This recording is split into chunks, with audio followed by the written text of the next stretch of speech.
Étude du jour. Erev Tov à tous et toutes.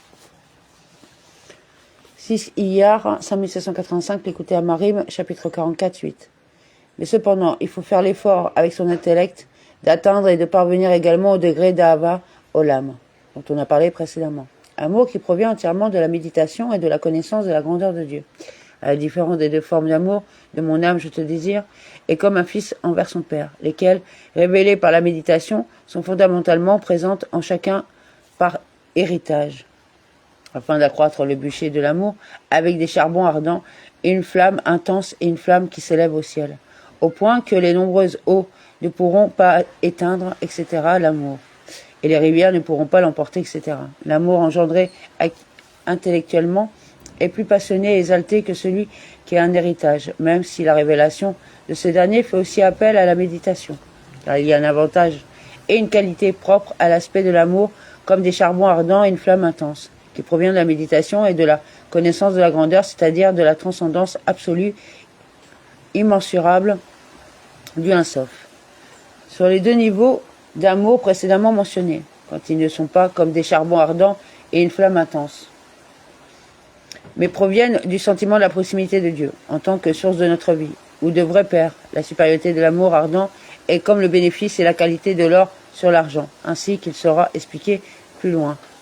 La supériorité de l'or sur l'argent ne réside pas tant dans la valeur marchande du métal, car, à point différent, une même valeur est obtenue, mais dans la nature même de l'or, dont l'éclat particulier captive et attire la personne. De même, l'amour suscité par la méditation ne correspond pas à une catégorie d'amour supérieure.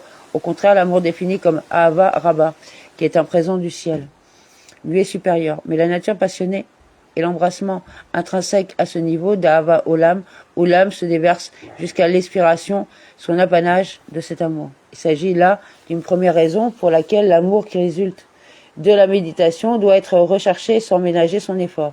Le Rabbi Gilles Zalman de mémoire bénie ajoute ici une autre raison à cet effort qui ne se rapporte pas cette fois à l'amour lui-même, mais à la méditation qu'il engendre.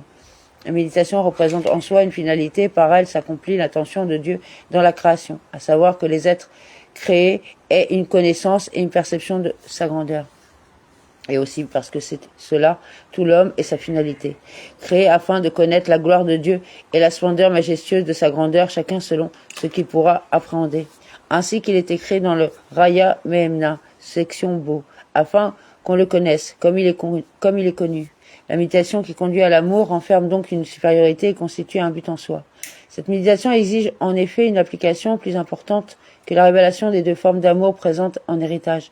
Pour réveiller les deux formes d'amour présentes en héritage, il suffit de méditer l'idée que Dieu est source de vie ou qu'il est notre véritable Père, mais susciter l'amour de Dieu uniquement par la méditation exige une méditation plus difficile et plus profonde et une compréhension du divin plus approfondie. Ainsi s'accomplit le dessein divin que les êtres créés le connaissent et une perception de la grandeur du divin. Il s'agit donc là d'une raison supplémentaire de ne pas se satisfaire de l'amour reçu en héritage pour rechercher également l'amour qui ne peut naître que de la profonde méditation sur la grandeur de Dieu. Amen.